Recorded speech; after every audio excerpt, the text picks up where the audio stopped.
Dr. Doreen Grand-Pichet is the... Dr. Doreen is an expert in autism. Doreen Grand-Pichet. Dr. Grand-Pichet. Dr. Doreen Grand-Pichet. Dr. Doreen Grand-Pichet is a visionary in the field of autism. Now you can ask her questions on Ask Dr. Doreen.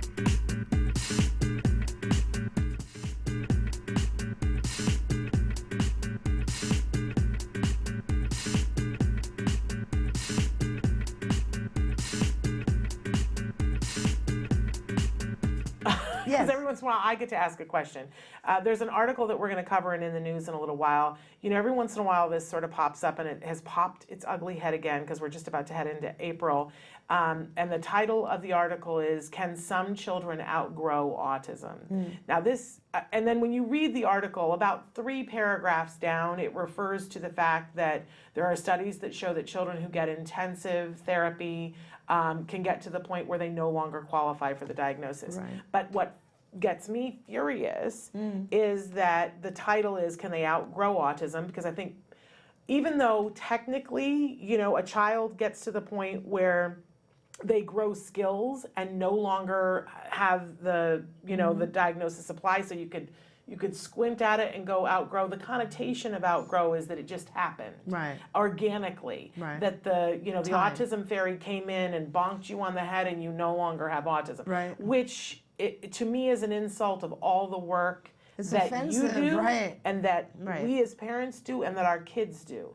And also in the article it says, is it possible that some kids are misdiagnosed? That also ticks me off. That because my child does well, some people tell me, yeah, I don't think he really had autism. And that completely negates all the hard work that was done by people. And I'm just wondering what your words matter.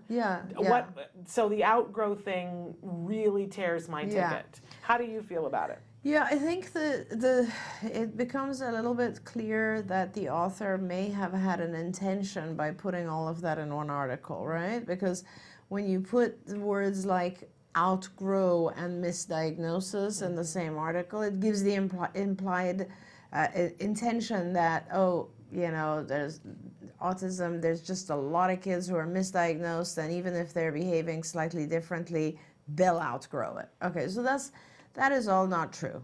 So the way I look at it in regards to outgrow, first of all, misdiagnosis, yeah, there's misdiagnosis in everything. That means nothing.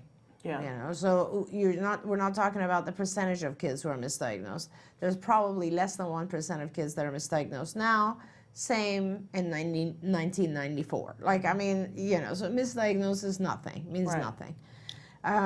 There's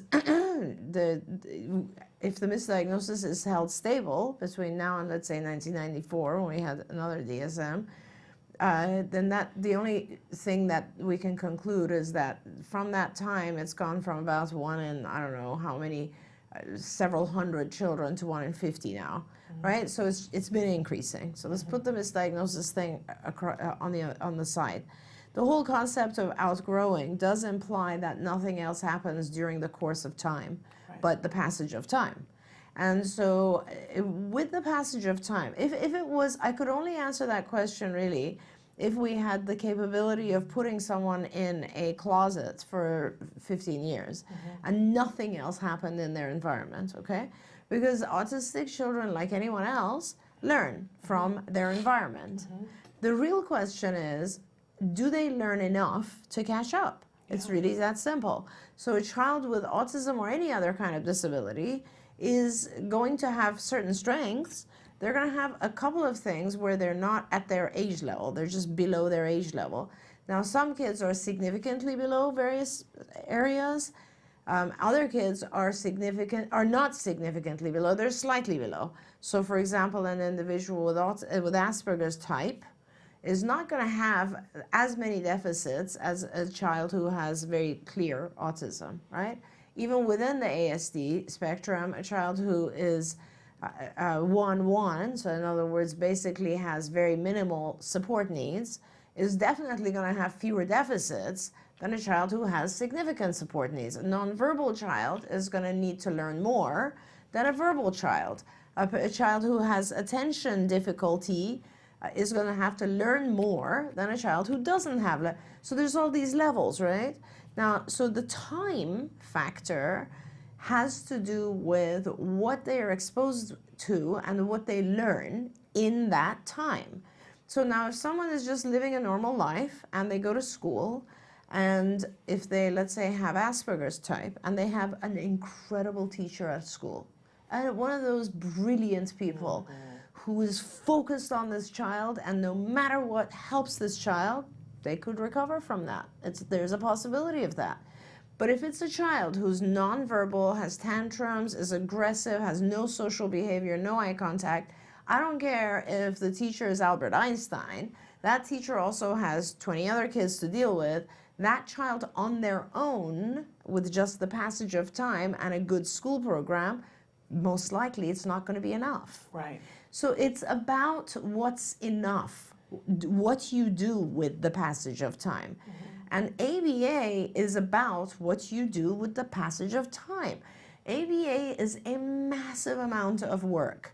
It is all the work that you put in during that passage of time that makes it possible for your child to outgrow or recover. But you don't just outgrow with doing nothing about it unless you are lucky enough to have a very minimal amount of ASD affecting you and you are coincidentally exposed to a brilliant teacher or some amazing program that you encounter without doing anything about it. And, Does that I answer have, your it question? does It's answer like- my question, and thank you. I wanted them to hear it from your professional mouth because I'm about, later in the next hour I'm going to spout off. But I also want to say that when my son was diagnosed, like a lot of people, I went on the hunt. I was like, I need to find answers. Of course. And I was looking underneath every single rock to say, what's happening. And I was talking to a parent last night, and I said, I made it my business to find out every single kid that was a teenager or older that was doing well, and to find them and find their parents. And if they were speaking somewhere, my tuchus was there, and any way that I could get it there, and to say, what did you do? Right. And I have yet, and now I've been covering autism, from some sort of a journalistic show perspective for 10 years now. And I have, in all the people that I have interviewed, I have yet to find a person who has a life where they have no disability who can say, oh, it just happened organically. Right. It just, they've done a significant amount of therapy and sometimes biomedical, but I have yet to find a single person who was like, I don't know, I just outgrew it. I just figured it out on my own. Right. There is always a parent and a team behind it that worked like dogs and used ABA or Temple Grandin still needs some accommodations. Yeah. But Temple is very high functioning, but if you look at what her mother did, and we've interviewed her mother, but her mother and her aunt were like really proficient ABA therapists before they knew what ABA was. Right. Exactly some of the things that are being done with kids now, her mother and her aunt sat and did. So anyway. And so in general, just to kind of address the other side of this, most of the time, if you don't do things, not only will the individual not outgrow, but they get worse. Right. They don't get worse. The expectations and the expectations of life become more, and therefore things get worse. So in other words, as you become an adult or an older child, there are more expectations of you. And what normally typically happens is you, the individual who has been diagnosed, become frustrated, and then challenging behaviors start to happen. And with the more time that goes by, those challenging behaviors actually become more imprinted. So it's sort of like, if I spend 1 year, if I'm a 2-year-old and I'm tantruming every time I want something instead of using my words, it's easy, it's not that hard for a behavior analyst to modify that behavior, because it's easier to teach a 2 to 3-year-old, listen, your tantrum's not going to work, you need to use your words and then it'll work and we'll reward you. But if you're like, let's say, been doing that for 15 years, it takes a lot of effort and you're a lot harder to deal with. every time you tantrum. So, behavior change is easier to make when you're younger, when a behavior hasn't become so imprinted. And so, not doing things just usually ends up not being the best. It ends up being worse.